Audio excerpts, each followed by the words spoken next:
Okay, hi everyone. It's Carly and Christine here. Happy Thanksgiving. We're really excited to do this segment of the webinar series, and what better time to talk about food than the Thanksgiving weekend. I'm going to let Christine just let you know about some housekeeping things, and then we'll get started. Okay, so first of all, can I have you raise your hands if you can hear us okay? It's just looking on your dashboard there. Perfect.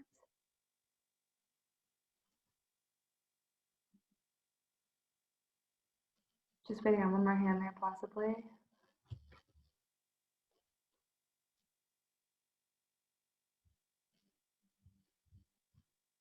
Okay, we'll carry on. So throughout the presentation, when you have questions, please use the Q&A tool located on your dashboard as well. We'll try to answer all the questions at the end of the webinar. Use the chat if you have any concerns or comments throughout, or just any feedback for us in general. And then lastly, you will get a link after this recording, so you can view it again at a later date.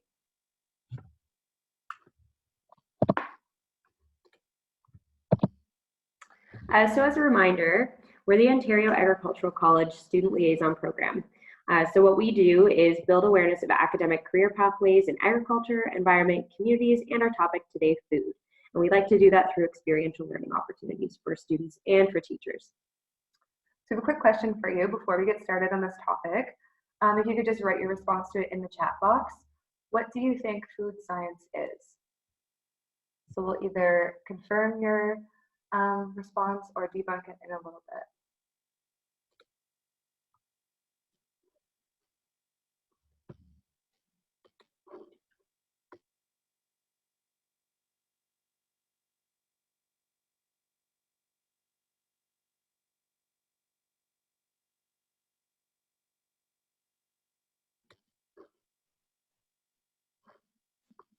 Okay, so we'll give you guys some time to think about that. We'll carry on for now. Just so you know what you can expect throughout this webinar, based on the feedback from the survey we did beforehand and our last webinar, we did put together a kind of list of topics we're going to cover in each of them. So first off, we'll start with the job market landscape. Then we'll talk a bit about the academic programs that relate to food in the OAC. We'll then make some career connections and share the story of a recent graduate that's now working in her discipline of food science. And then a huge focus of this webinar is going to be providing you with resources that you can use or take advantage of when talking with students about education and careers in food.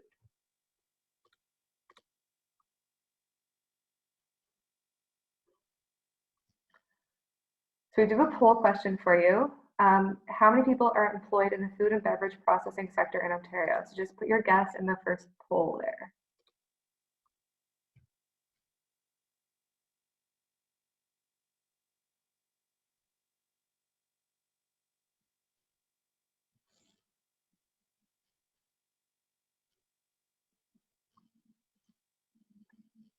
Interesting. So we'll share those results with you. So we had 2 respondents say 67,000 people are employed in the food and beverage processing sector in Ontario, and 1 person say 133,000 people. So the answer is actually in the middle, so it's 95,000. So that's pretty huge. Moving on, that does help represent sort of the capacity of people who are employed, but there's also a huge amount of jobs that are going unfilled.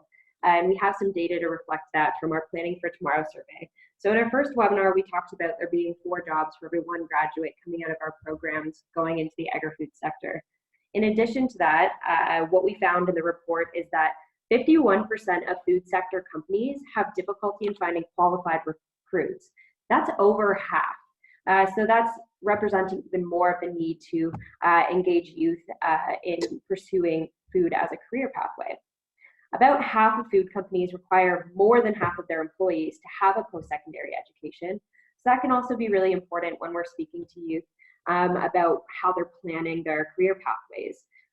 There's also a very high demand for recent grads who've participated in experiential learning opportunities, so things like co-op. So you can see in the quote there, this is from the report, grads who have co-op and internship experience are much further ahead and more successful than those without. So that's coming from employers that were interviewed and surveyed for our Planning for Tomorrow report. And that's a really important note as well, that we should be encouraging or continue encouraging youth to do things like internships and co-op to get that relevant job experience and soft skills before they go into the workforce. As a reminder, you can access that full report by going to the link below at the bottom of your screen. So who hires our grads? We want to give you the type of employers that hire our grads, and we want to share some examples of who they are and the types of roles that they have in these companies. So you can see there a list of different companies. Some are local, some are global, and they're hiring in a multitude of different areas. So that could be research and development, food safety, marketing, supply chain management, and more. And among these companies, this is just really a small sampling of stories of grads that we have that are working in these places. So you can see really what the vast landscape is of different jobs in different sectors within the industry. So we do have a question for you that we'd love if you kept in mind throughout the presentation, and then we'll circle back to it at the end as well. What is the hardest thing about encouraging students to pursue an educational pathway in food? So we just think of your kind of response to that, and we'll put it in the chat at the end of the presentation. So now we'll share some of the programs that we have that relate to food in the OAC. Now that we've shared a little bit about the job market in the food sector. The first program I'd like to outline is the Bachelor of Science program majoring in food science. It's a program with a co-op option. As we mentioned earlier, employers really love and value when a graduate has co-op experience because they've had hands-on experience in their fields. And students with a co-op certification are in high demand and viewed as being more successful in their roles. This major is full of unique hands-on learning experiences, which we'll share more about soon too. And it covers a diverse range of subjects, including chemistry, microbiology, and physics, as well as little aspects of law, health, nutrition, and security. And for those of you that don't know, the University of Guelph is a leader in food science, and we offer the only accredited food science program in Ontario, which is awesome. The second program that we want to talk about is a really unique program. The Bachelor of Bioresource Management degree program majoring in food industry management is a synergy between food science and business.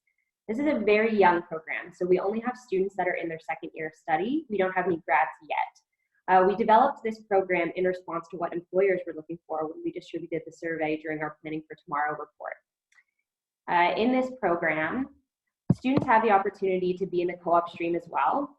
So that's a really good option, as Christine has already highlighted. In their upper years of study, they can also choose to focus more on the processing side or the business side according to their interests. So this brand new program, as I said, was as a response to what the employers were asking for. And essentially what they said was they were looking for students to come in that had the technical science background, but also management skills and business skills. And so this is what Bachelor of Bioresource Management is all about, is creating that bridge of science and business and putting that together. The next thing I want to do is talk to you a little bit about a recent grad who's working in her field. So this is Stephanie Wong. During Stephanie's first co-op term in the food science program, so the Bachelor of Science in Food Science, she worked as a development coordinator at J.M. Smucker Company. In her role, she oversaw new product development for brands like Robin Hood and Brits, which included sampling lots of products, which is one of her favorite parts. She would offer feedback for improvement. She'd run sensory evaluation tests. And she said that this is the part that really inspired her to pursue where she is now and what she's doing. She said that during her studies, she really enjoyed sensory labs with Professor Lisa Deiser. So for those of you that don't know what sensory labs are or sensory experience, we are going to talk to you a little bit about the resources we have. We do run that as an in-class lesson, and we do have an online available lesson plan in sensory perception. It's a ton of fun. You get to sample a lot of food, and it really does highlight that part of food science well. So during her studies, she did gain a better understanding of sensory science, and she got to learn how to do sensory tests as she would in industry. She also got to help with a graduate student research project that was on people's fruit and vegetable consumption and how that related to their self-identity. This is what she said really helped her learn how much research really goes into food before it reaches the consumer. Her final co-op term was with research and development at Grados Canada. I'll let her tell you about it through a short video.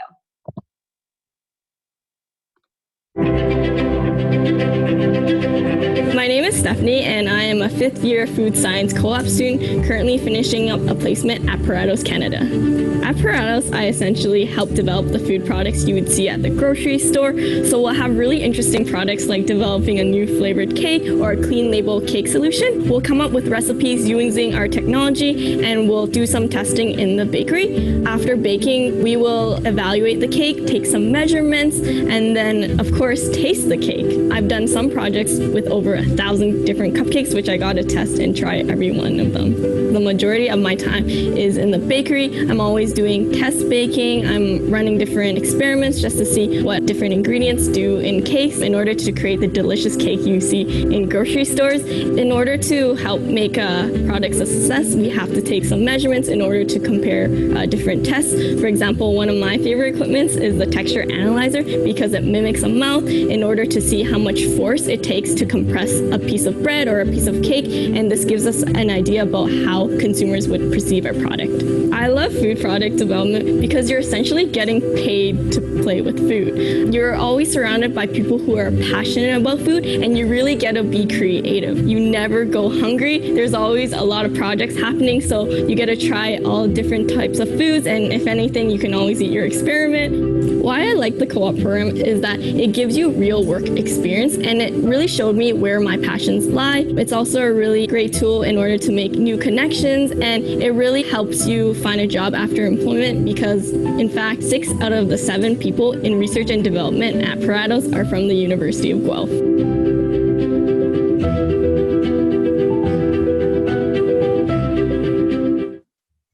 So I'm really happy to say that Stephanie has completed her studies and now she's working full-time with Parados as a technical sales representative.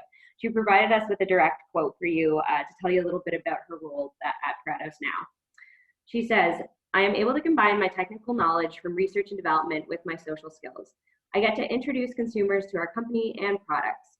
I recently completed a product demo for a client that included items like pizza, cinnamon rolls, and danishes. It was a very tasty experience, and the client was beyond grateful. I love being able to continue my passion for baking while also inspiring clients with our products and solutions." So just similar to this one, there are tons of different career options for a graduate from the food science program. Some of these could include food safety research analyst, a food product developer. So a food product developer, they participate in the creation of new and improved food products. They're involved in sourcing new ingredients and formulating testing new products. They ensure proper labeling and packaging of products to ensure food safety as well. And typically, just to give you a good salary range, they make anywhere between $55,000 when starting out, and with more experience can make up to $85,000. They could also be a food inspector from this program, a food scientist or technologist, or sensory evaluation specialist, which is similar to what Stephanie does, and then the sensory evaluation stuff we talked about before. So they use all 5 senses to evaluate new products. They conduct product and ingredient research and prepare sensory samples to be presented to focus groups. So that's the research and development kind of side of it. And they create innovative flavors to elevate food products. And they typically make between $54,000 and $97,000 a year. So I'll tell you a little bit about food industry management careers as well. As a reminder, this is a brand new program, so we don't have any grads yet. So this is where we think that they'll end up in their careers after they graduate from that program. So those are things like research and development manager, food production operations manager, logistics, supply chain management, food safety and quality, ingredient and packaging procurement manager. So really representing that synergy between that technical science part that food scientists would go into, but then adding that management side, which is really the business portion of the program. So we wanted to give you a bit of information on what the requirements in high school look like for these programs. There's a little bit of a typo there that we'll correct before we keep going. So we need the 4U English for both programs. Also the 4U Advanced Functions. For food science, we need 2 of the following sciences, so a choice out of biology, chemistry, and physics. However, for Bachelor Bioresource Management, we ask that they have the biology and chemistry. And then in both courses, 2 additional 4U or M courses. I do want to make a quick point, and for those of you who may have taken a science program when you were in school, I do highly recommend that students entering into a Bachelor of Science program or any program that's going to require you to take all 3 sciences in your first 2 years, to take all 3 in high school. It really sets students ahead because they don't lose an elective course to make up what they missed in high school. And there's less time lapse in between the subjects that they didn't take and then taking it at university, so they're less rusty when they get here in their first year. The estimated cutoff ranges you can see at the bottom. I do want to remind you that a cutoff range represented here is based on admission averages from previous years. So it really does depend from year to year for admissions on the applicant pool. So that means that that average might be going a little bit up or a little bit down, depending on who's applying to the program in that year. So now we're into the kind of resource portion of the presentation, which is what you had asked for in the last webinar. So hopefully you enjoy this part. So we have a bunch of different resources and types of resources that we can offer to educators. So the first is in-class workshops, and this little red icon in the top left represents that. So I'll be sharing some more resources, and they're all labeled with these icons. The yellow icon represents on-campus experiences. So we've got a couple of those offerings. The blue icon represents the curriculum-linked lessons plans, and the black icon there represents professional development. So we'll share more about each of those resources. The first offering I want to bring your attention to is the Gluten Project. So this is offered both on campus and in class. There's 2 formats for it. It's a chance for students to really get messy and get hands-on with gluten. They take part in sensory tests with gluten-containing and gluten-free breads, which is super interesting. And they learn about the differences in texture and structures and the role gluten plays in cereal processing. So that's a huge kind of buzz topic now, is whether or not gluten's good for you or bad for you. And as I said, this workshop is offered both on campus and in class format. The next one is exploring food chemistry. So this is also offered on campus only. This experience, they learn about the scientific concepts using food activities, including cold cream versus warm cream to make butter and using egg whites to stabilize foams. The food science department is also working on developing 4 new workshops for on-campus experiences. So here's a little sneak peek for you, and you're the first to hear it from us. The first one is called In Measurements We Trust, which is analytical tools from food manufacturing.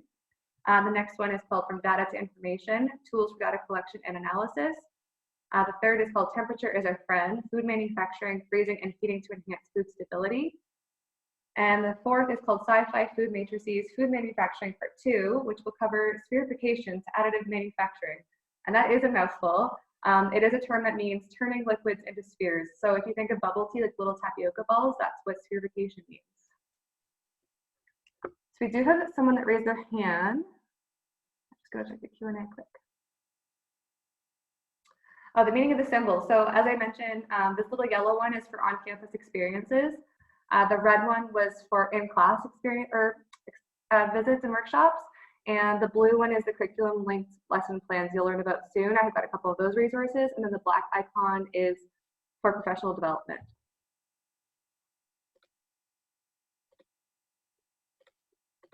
Okay, so the next resource I want to bring your attention to is food sensory perception. So this one is offered in class, and there's also a curriculum-linked lesson plan that goes along with it. It's one of my favorite workshops. It's super fun, and it allows students to investigate how the olfactory and gustatory systems work together. So it uses all of your senses. There's tons of hands-on components, and there's lots of snacks for the students, which they always love. They get to use all their senses to learn about food perception and how it influences the food experience and product development. And as I said, this is offered in class, but there's also a curriculum-linked lesson plan that's attached with it, so teachers can use it at their discretion later on as well. And the last resource that I'll share about, and I'll hand it over to Carly afterwards, is the What's on Your Plate session. So this is also offered in class, and there's a curriculum-linked lesson plan that goes along with it. It allows students to learn about various aspects of the food production industry, including genetic modification, which is a huge topic, and then organic production as well. They can gain a better understanding of where their food comes from and how it gets from the farm to their plate. This workshop is also offered in class, as I mentioned, and it comes with the curriculum-linked lesson plan, as these icons show. I'm going to talk to you now about the professional development opportunities for educators. So that black icon there. So I mentioned this in the first webinar, but I wanted to bring it up again. And there are only about 6 spots left, so we're almost full. But the food processing SHSM event, that's October 24th and 25th. This is a really great professional development opportunity. So 2 days, first day is an experiential road trip. The next day is a resource showcase. So that first day, we're going to be visiting the Guelph Food Innovation Center here on campus, followed by a visit to the Honeybee Research Center, which is really fun. And then we get to go to Chudley's and see their processing plant, as well as their apple farm, and they're providing lunch, which is an awesome opportunity. I'm really excited about that. And then we'll finally end the day with a visit to Conestoga College to talk about their offerings as well. On the second day, we've got a really cool food processing panel. So 4 people who work in industry are going to share their experience and be available for your questions, followed by an update from the Ministry of Education about SHSM programming. And then we'll have presentations from our partners, 4-H Ontario, as well as Eggscape and ourselves to showcase all of the resources we have to offer you, followed by a lunch, and then we'll just have some closing remarks. So yeah, limited spots left. So if you're interested in this event, register now. The next event that I wanted to talk to you about is the Educator Symposium at the Royal Winter Fair. So registration is open. This is a really unique opportunity to learn about the food industry and speak face-to-face with students, recent grads, and industry professionals, while also getting to go to the Royal Agricultural Winter Fair. If you've never gone to the Royal before, you have to take this opportunity. Come for the event, stay for the fair. You're going to have a really great time. At this time, we're going to share some resources that are provided by our partners. And the first I wanted to talk about is Eggscape. So who is Eggscape? They're the voice of agriculture in the classroom in Ontario, and they, like us, strive to engage youth in food and agriculture. One of their initiatives that I would like to highlight is their Teacher Ambassador Program. The focus of the Teacher Ambassador Program is to spark student interest in agriculture careers and provide support for teachers to bring agriculture and food education into their classroom. These are free lesson plans. They're 60 to 75 minutes in length, and they're delivered by Ontario certified teachers and are linked to the Ontario curriculum. They have 12 different agri-food topics for students in grades 7 to 12. One in particular that I think that you'll be interested in is the Technology and Innovation Lesson Plan. So in this lesson plan, students will get to explore the various advancements in agriculture and food technologies, communicate all the effects of agriculture and food technologies have on the environment, and understand the role that new agriculture and food technologies have on the labor force. I really encourage you to check them out by requesting a teacher ambassador at the link that's on your screen, or check out more of their offerings. If you have any questions, contact Mercedes, and her information is just there in the bottom right corner. I'll give you a couple seconds to write down that information, but we will send out a copy of the presentation if you're patient. Okay, the next partner that I want to talk about is actually a partnership in itself, and that's Taste Your Future and Food Grads. So Taste Your Future and Food Grads have partnered to provide students, recent grads, and new Canadians and second career individuals with the information and resources that they need to explore, navigate, and land an exciting and rewarding career in the food and beverage industry. Take you to a diverse skill set and turn it into a career that you can be proud of in the food sector. Taste Your Future specifically is a provincial career awareness campaign that's been developed to assist people in exploring the variety of career options in Ontario's food and beverage processing industry. This program is delivered by Food and Beverage Ontario, who's a leader and a voice for the province's food and beverage processing businesses. These businesses make food and drink in all categories for people around the world. Their resources include labor market information, a webinar on their website about tracking perceptions of careers in food and beverage processing among youth and parents. This webinar also includes some information about attitudes towards experiential learning, and they also have other useful workforce data and career planning tools. Food Grads, it connects students and grads with employers and employers with students and grads. This initiative is helping people set on a path towards their dream careers in the food industry, and their resources include a career and job board. They also have a blog series, and it's really cool because these blogs, a lot of them are actually written by recent grads themselves working in the food industry. And they also have free online skill development and training on topics that include things like good food manufacturing and food safety. So make sure to go and check that out on both of their websites listed there on your screen. So the next partner resources I want to bring your attention to are is 4-H Ontario. For those of you that don't know what 4-H Ontario is, it is a positive youth development organization that spans across the world and across the country. It's available in all 10 provinces. They work to build youth as leaders within the community, and it's open to all youth of all backgrounds. So anywhere there's an organization, all youth can join. It's for youth ages 6 to 21, and they get to participate in a variety of hands-on club projects, such as those listed there. There's hundreds of them though, so I just picked out some of the ones that are food related. They've got local associations in most areas across the province, and each association offers a different variety of clubs. So some of the ones that they could offer, depending what leaders choose what, are Batter Up, Bread Venture. So this one is a one about where members get the opportunity to learn how to make warm, tasty, freshly baked homemade bread, which sounds super yummy. They learn the 5 basic techniques of bread making, as well as common problems and their causes. The next is Chocolate, which who doesn't love chocolate? Members learn everything there is to know about chocolate, how it's produced, processed, and how to make their own. Milk Makes It Better is another club. Best of the Bakery and Food Preservation. So that one's about exploring the different methods of food preservation, including making jams and jellies, canning fruits and veggies, pickling, and freezing foods. So that's kind of it's tying in the food science portion there. And then Ice Cream Club, where youth learn about how ice cream is made, the history of it, nutrition, costs, and qualities, and they get to experiment with food product development. So it's super hands-on that way, and they explore various ways of making different flavors of ice cream.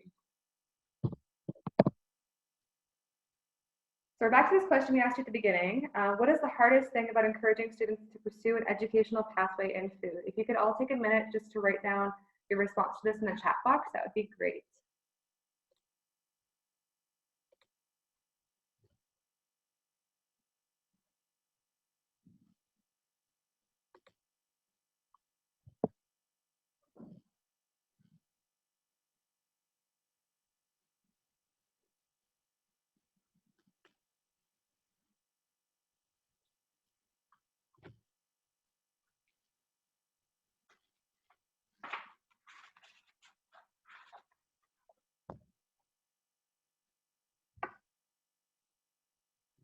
Okay, so we had one respondent say that it's difficult to make them aware that a career like this even exists, like it's never talked about. And then another respondent says knowledge of careers in general that are other than a chef or a baker. So yeah, those are pretty common responses that we'd see when asking this kind of question. So we really value that kind of feedback.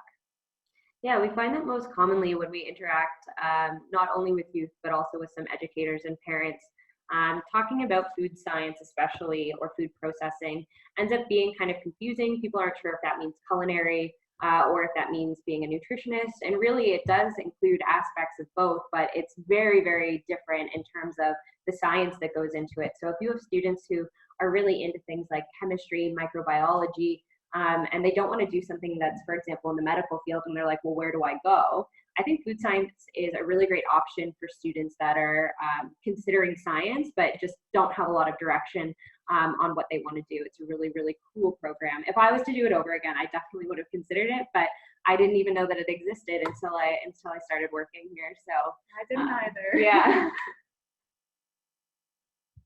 Okay, so we have a couple of questions in the Q&A. I'm just gonna address before we finish off the presentation.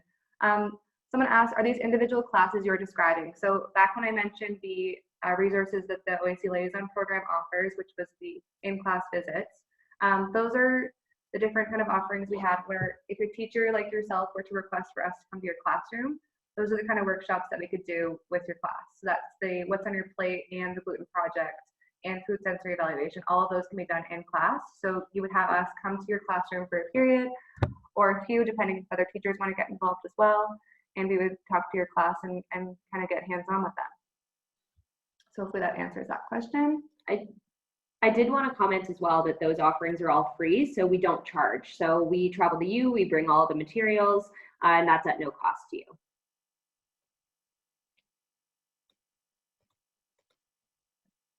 Okay, so I'm just going to bring your attention to these dates that we have coming for the rest of the webinar series. Next month we have business. In February we're covering plants and agriculture. In March we're covering animals, and in April we're covering the environment. So lots to look forward to. Hopefully all these dates are in your calendar, and we hope to see you at all of them. At this point, I want to thank you all again. I know that this was a tricky date for a lot of people who registered because it is the Thanksgiving long weekend. We're going to hang out for a while, so if you want to keep the conversation going, both through the chat or through the Q&A, we're going to be here for a long time to finish up and answer all your questions. So this is the time, if there's anything we didn't cover, anything you'd like us to answer, we're happy to talk about that now. So one of the questions that we have is, I'm a chef by trade and have no idea about these programs, but would like to attract university level students to our hospitality SHSM. That is a great point, and that's also something that we do accommodate through our programming. We're looking at building more options, but also partnering with our hospitality and tourism management program here on campus that's in the Lang School of Business. So we're working together to try to build full experience days where they'll spend a half day with our food science department and then a half day with the hospitality and tourism management program. So that's still in the works, and we're piloting a bit of it this fall, but we hope that we'll have more offerings for those of you that are running hospitality SHSM programs and are looking for something that's a good fit for you that really does show that full scope. So that's a great question.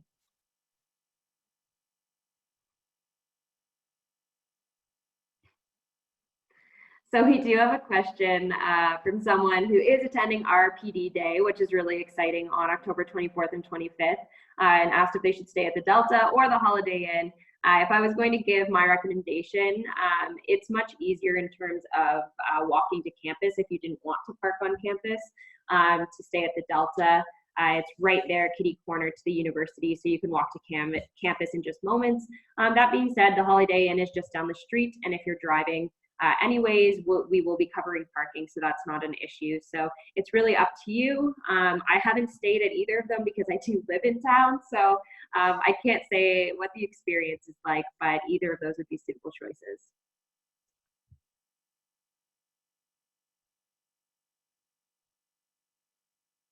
There's also a comment about liking a guest speaker in class. So that's awesome. We can totally do that. We do have program-specific presentations that does include some career highlights. We do also have just a careers in agriculture and food and beyond in-class presentation itself. So we didn't include that in the offerings today because it really is more of a broad topic. We'll touch on everything from food science to business to environment, to animal studies, to plant science. So that one is a little bit more diverse, but is really great for grade 10 careers classes.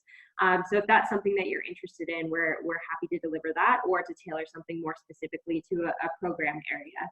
So just shoot us an email and we can set that up for you.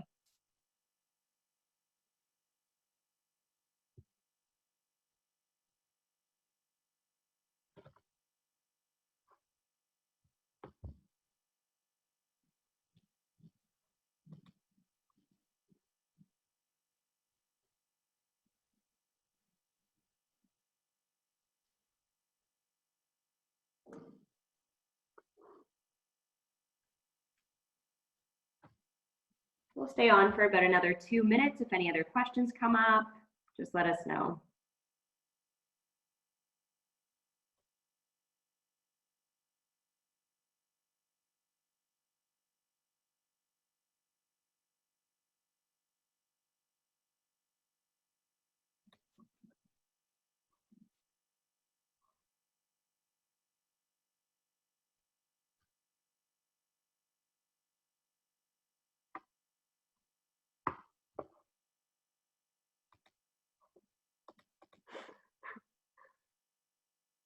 All right, thanks everyone. It looks like everybody signed off, so we'll see you next time in November, and we'll talk about business. Thank you.